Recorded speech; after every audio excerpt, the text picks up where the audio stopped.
From the truckload quoting page within TMS, you can create a new shipment to instantly display your historical lane average alongside all of the market-leading rating intelligence tools. In just a few clicks, you can adjust the quote, add your margin, select your quote response template, and email an official quote right off to the customer from the same page. Request a demo today at tie-software.com to find out how TMS can optimize your quoting process.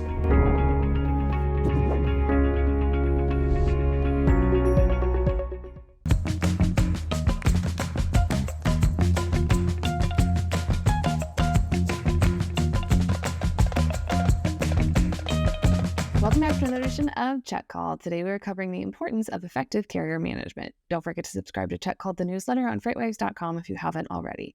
Before we dive into our guest interview, there is some news in the world that you should check out. For the second straight month, Laredo, Texas retained the #1 spot among the nation's 450 international gateways for trade.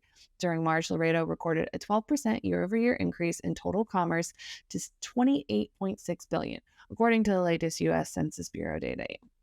Chicago O'Hare International Airport ranked #2 and reported $26.4 billion, so close, but so far, in trade, while JFK International Airport in New York was #3 with $23.4 billion. The Port of Los Angeles, which previously held the #1 spot for most of 2022, fell to #4 in March, accounting for $22.1 billion in trade. Mexico also ranked the United States as the top trading partner for the fourth consecutive month in March, with total trade increasing 4.5% year over year to $45 billion. Fresh produce season in Mexico has been in full swing since early March, with Laredo accounting for $211 million of imports of strawberries, blueberries, and $121 million in avocados during the month. Millennials everywhere are thrilled.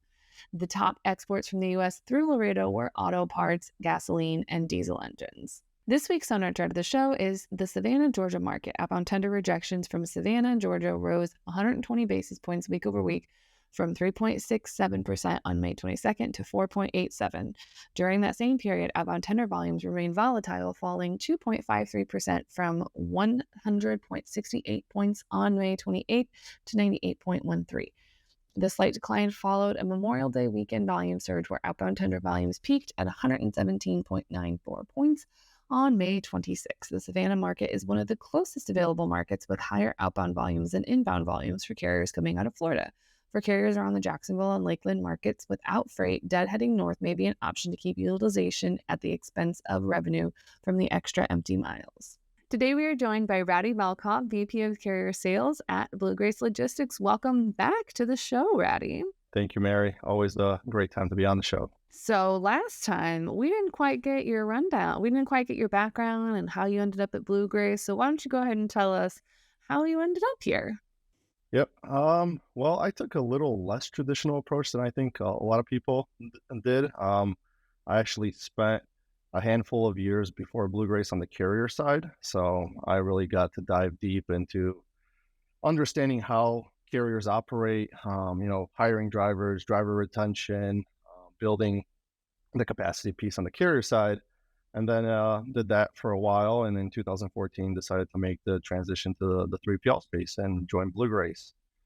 And since day one, I've spent my entire time on the carrier side, building carrier sales execution teams and helping lead them. I feel like that's kind of almost, I don't want to say cheating in a way, but cheating in a way that you're like, oh, I'm going to go build a carrier management program or like a carrier program over here at this 3PL, and I wonder what carriers want. Oh, wait, I already have the secret sauce. And you're just like, no, this is how we're actually going to do it and get carriers to stick around. It is a good way, to have just kind of a different viewpoint, right? I feel a lot of people just kind of come from a different 3PL or right out of college. So definitely a little cheating. It is a little bit of cheating, but cheating in the best way, not like we're going to steal a World Series. We're cheating in the way that will ultimately benefit the customer, the shipper, and the carrier all at the same time. It's a win-win. So right now it's all really about relationships. It's what everybody's kind of been saying because it's a down market. And so capacity is plentiful, loads not so much. What's kind of that best strategy right here for awarding freight to carriers? Do you kind of throw more to those that were helping you when rates were incredibly high, not completely overcharging for rates, or do you kind of give the new guys in the field an equal chance, or is it just kind of depend? We definitely try to prioritize the carriers that supported us in the last market cycle, right? Our partner carriers that took care of us and gave us capacity when that capacity wasn't out there. We strive to maintain those relationships and really put freight in front of them. The one thing we really talk a lot about internally is making sure that we treat our carriers as an equal part of the sales equation, right? 50-50 between carrier and customer. That said, you can't solely just rely on the carriers you have in your network today. This is the time, right? The down market is the time to ask yourself, are there carriers that are not in your network today that should be? Is there business that you're going to be onboarding in the next market cycle that you potentially do not have those carriers already in your network? And now is really the time not to let your foot off the gas and really go and build more relationships. I think that's really important because I think everyone kind of forgets that, market cycles are just that, market cycles. So if your sales team is still out there hustling and grinding and trying to close some deals or at least get their foot in the door, knowing what potentially could come down that pipeline, I think is really ultimately just setting you up for success. Because if sales goes out and is like, hey, I got somebody that ships exclusively out of Nebraska, and you're like, great, love that, we can do that, no problem. And then you turn around and you're like, I have 2 carriers in Nebraska. Cool. Gonna need to work on that. I think that's really just kind of like setting things up. And I know everyone's I know the relationship between like the individual brokers or the procurement team and the sales team, it's always a little risky sometimes. They're not always the best of friends, but really when everybody does work together and communicate and say, this is what we're actively chasing, this is where we are in relation to closing, these are real, true, good prospects that we have, that's when you kind of go, okay, well, we need to be ready to service them. So we're going to go find some people because, you can't just rely on load boards to source everything because that's where you're more than likely going to get got by the fraud guys. Correct. And now's the time to go do that. Not when the market is hot and you're just, trying to execute on the freight you have. Now's the time to go build those relationships. Absolutely. So I guess when it comes to building those relationships, how do you find that perfect balance between capacity management and then also trying to minimize the cost to that shipper? Because shippers right now are everywhere they're seeing is, oh, rates are down, like rates should be around here. But then when they get an invoice for something that's a little higher, how do you kind of explain that? Like, hey, yeah, we went and sourced this capacity, but it's at a higher rate because of XYZ. So how do you kind of maintain that balance? I don't know if there is a perfect balance, right? We all have jobs because we live in a world of a perfect imbalance.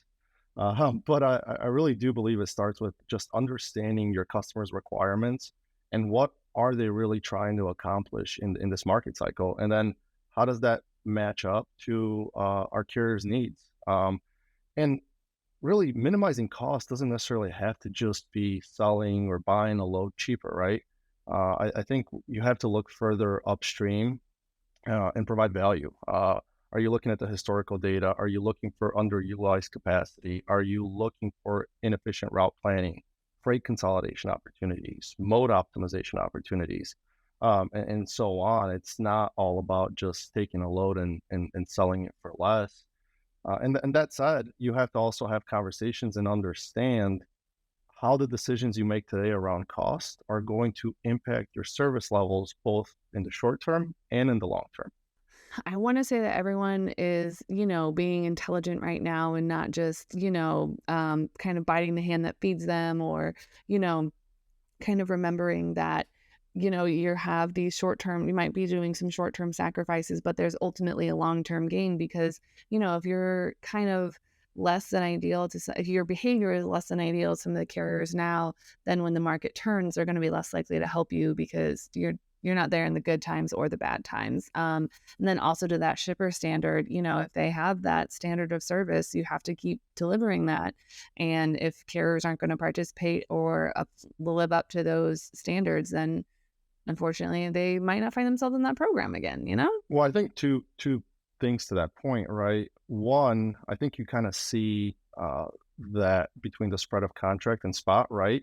That's not closing as fast as historically, because I do think that, some shippers don't want to bite the hand that feeds them, or take care of people. They know that the market will inevitably turn. Um, and from a carrier standpoint, I think we all know that when the market is loose and capacity is plentiful, service expectations also increase. So you almost have to deliver higher service now. Exactly, because anyone can just show up on time and get to the delivery spot in one piece and on time. Like almost anyone can do that. And on the flip side, if there are carriers in that network that are not fulfilling that, or they're consistently showing up late, I think that now more than ever they're going to get kicked off that, and they're going to get moved to the bottom of the routing guide, because we have these service standards and we'd like them to continue. So I guess the big question is forecasting. How do you forecast in this environment? What does it look like? Do you kind of, think like you just kind of hope and pray that the market's going to turn soon? How do you continue to forecast and, anticipate these fluctuations in the market as, you go to plan your year? Yeah, well, Mary, I don't know if you knew this, but we have a crystal ball. No, You I'm just kidding. do. No, That's, no. I think you might want to put that under lock and key. Everyone's going to come steal it from you. All jokes aside, no, we use a ton of external and internal data, right? We dive deep in some of our historicals, but one of the really cool things that we actually developed recently, and we may have spoken about this on the show, is our logistics confidence index. Essentially, what that is a predictive analysis of what our shippers' confidence is for the upcoming quarter. So, we look at volumes, we look at cost expectations, and there's a ton of stuff that goes into that. And really, it's just taking a collaborative approach and having these conversations with our customers to say, hey, what are you expecting to see in the next quarter? How do we plan together, rather than you planning on one side and us planning on the other side, and then our plans aren't really matching up. So how do we work together to achieve all of our goals in the upcoming quarter? It's worked, and it's actually been really cool. I think that you guys have touched on something that, is foreign to a lot of freight brokers and 3PLs, and that is talk to your customer. Just ask them, what you doing? What's on the horizon? Because I can't tell you how many people are like nervous to go to their shipper to ask, like, hey, where are you building this new distribution center so we can have trucks there day one? Oh, no, we'll just find out when they tell us. No, how about we ask them so we can have trucks there day one? So many people are scared to bother their customer. And I'm like, you're not bothering them. They're paying you to do a service. And this is part of the service that you're paying for. So if you don't want to talk to them, that's not good. That's really not good. And I think you guys have unlocked the secret there. Just sit down and talk to your customers. It's not rocket science. But you would think it might be. So crystal ball and talk to your customers. That's the solution. So I guess when you do start looking at that data, what kind of KPIs and metrics do you consider like these essential for kind of monitoring and evaluating different carriers or capacity strategies? What are those key things that you more often than not you lean on and go, okay, this is what we need to start measuring with, and then kind of add or remove some from there? We look at a lot. I'm not going to go through all of them. Some What of about like top three? Yeah, the top 3, 4, I'd say we look at is network coverage, fleet size management, service metrics, obviously in this type of market, and then financial performance would be, I'd say, the top 4. Ooh, financial performance. Do you not call people out, but evaluate people based off their willingness to like pay on time or have their banking information set up with you guys? Do you guys kind of do you put that much stock in that kind of thing? From a financial standpoint, we're talking about more like, hey, how are we delivering relative to the market, right? Are we being fair, right? You can't be the cheapest, but you can't also be the most expensive. So how are you monitoring and measuring that? Okay, I like that. Just kind of a more of a reflection on yourself versus how a carrier might be collecting payment or how a shipper might be paying on time. Just kind of a little introspection. And I like that. A lot of people could do with a decent amount of introspection in their life and, just do some soul searching. Um, I guess so. You have these metrics. You have we'll stick with these top four. How do you even know where to start collecting data to kind of fuel into this? Because obviously, internally for the financial one, you look at yourself, you look at your own comparison versus the market. But when it comes to some of the carriers or shippers that are maybe underperforming, because shocking, shippers can be a little underperforming and they can sometimes be a little too big for their britches. But how do you kind of start knowing where to compile this data to make these KPIs and evaluate people? That's a great question. We talk a lot about data. I think everyone has data, but it's not about having it is one thing, but what you do or don't do with the data is, I think, what really matters. And then, are you looking at the data, the historical decisions you made based off of the data, and kind of figuring out if you made the right decision, if you didn't make the right decision. But if we go back to the last time you and I spoke, we touched briefly on a little project that we had here, which was around predictive and prescriptive analytics. So what is the data telling you to do versus just telling you what you already did, right? So the thought process and the idea there is not all loads are created equal. Different shipments, different loads have a different risk profile. And then some shipments just may be prioritized for the incorrect reasons if you're just relying on somebody to make that decision. So you have to take your available data and really try to understand shipment risk and minimize that risk by the correct pricing, prioritizing the right loads, and really selecting the right carriers at the right time for the right rate, right? We're not saying the lowest rate, the cheapest carriers. We're saying right carrier, right load, right time. I think that's half the battle, is getting the right carrier in place, because you could have a carrier that's amazing. For example, if you have a shipper that comes out of Nebraska, you could have a carrier that, like, we service all of Nebraska. Like, there's not a point that we don't service. We love it. It's great. And then you put them on there and it's just not a right fit for them. It's some carriers and some freight just don't. It's just not a mix. So I really like that you guys take that extra step and, really make sure that you are putting the right carrier on that load. And that is really just setting everyone up for success, because no carrier wants to have a shipper that they think is difficult to work with, and no shipper wants to have a carrier that they think is difficult to work with. So I also like that you guys just always come back and, like, just recheck yourself and reevaluate yourself based off your performance. Like, that is top tier, just double checking that you are doing things in the correct direction. Way to go, Blue Grace, just crushing it.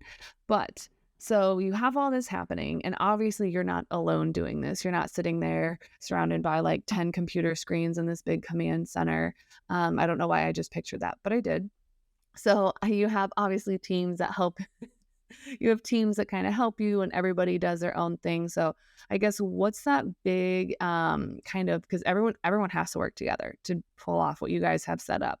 So how do you kind of coach these teams to stay proactive, especially in a down market where they might not see that value add that they would in that hot market where you're just kind of printing money and getting things going as fast as you can? How do you kind of keep things proactive and keep everybody, cohesive and working together, especially when there might not be that sense of urgency that comes with a down market? Well, it's funny that you actually mentioned that. I mean, look, it's not easy, but really what we try to instill is that sense of urgency from the ground up, right? From day one, instilling the sense of urgency, instilling that you cannot take your foot off the gas just because we're in one market cycle or the other, right? We can't hit the easy button.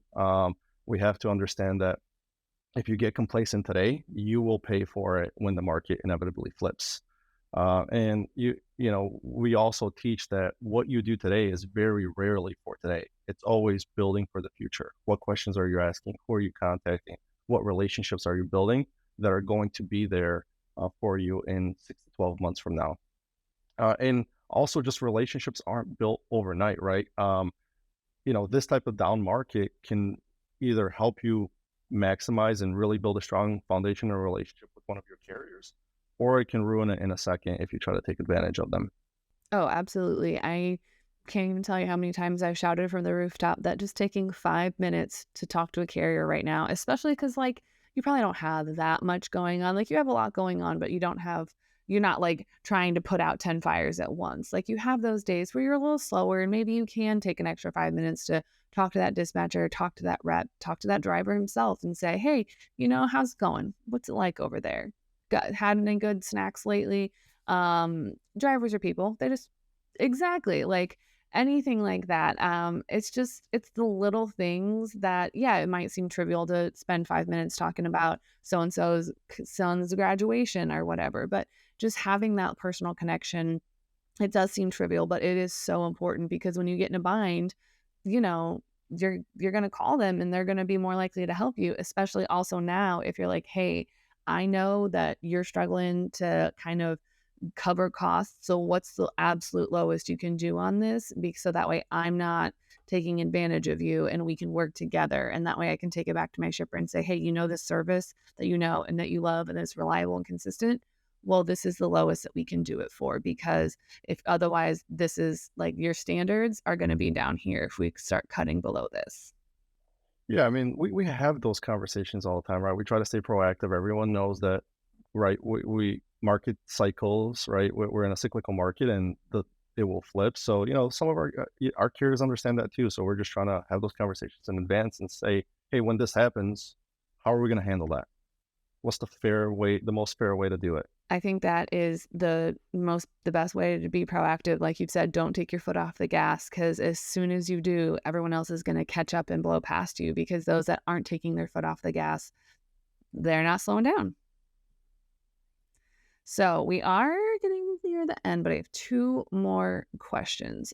One, what is your favorite tip to tell someone to build relationships? Like, what's that go-to when somebody's like, oh, I'm struggling, I don't know. What's your one pro tip to tell people? Takes time, right? Relationships aren't built overnight. I think there's just common misconception that you call somebody one time and say, hey, I want to build a relationship with you. And ultimately the relationship just appears out of thin air. No, it takes work, right? Just like anything else. It's calling these carriers every day and learning a little bit more about their business. Taking this market opportunity to say, hey, I assume there's been some changes in your network. You may have lost some loads. You may have been awarded other lanes. What's changed? How can we help? How is our relationship changing or potentially staying the same? So I think there's just kind of a misconception that you just ask somebody to have, hey, can we have a working relationship? And they'll just say yes. Can we become best friends now? Yeah. We're best friends now, right? Yep. I like that. So then the last question I have for you is, because we already know where you stand on a hot dog as a sandwich, we need to know now, what is your favorite or your best dad joke? I don't know about best. I have one. It's not that great, so just bear with me. When does a joke actually become a dad joke? When there's like a baby J or something like that? When it becomes apparent. Oh, that actually is a pretty good one. I'm not going to lie. I'm looking forward to many a future of you're gonna brush off those dad joke skills and we're gonna get more out of you. I have no doubt. We're gonna get some more. So if anyone wants to tell you their favorite dad joke or slide into those DMs to figure out how to build a good relationship or ask you any questions, where can they find you outside the show? I am Raddy Velkov on all social media. Awesome. I love it. Thank you so much for stopping by. Thank you, Mary. Find Check Call the Podcast anywhere you get your podcasts, like Apple Podcasts and Spotify. Don't forget to check out all the other incredible FreightWaves podcasts, such as Truck Tech and Point of Sale. Don't forget to subscribe to the newsletter on freightwaves.com/checkcall. See you on the internet.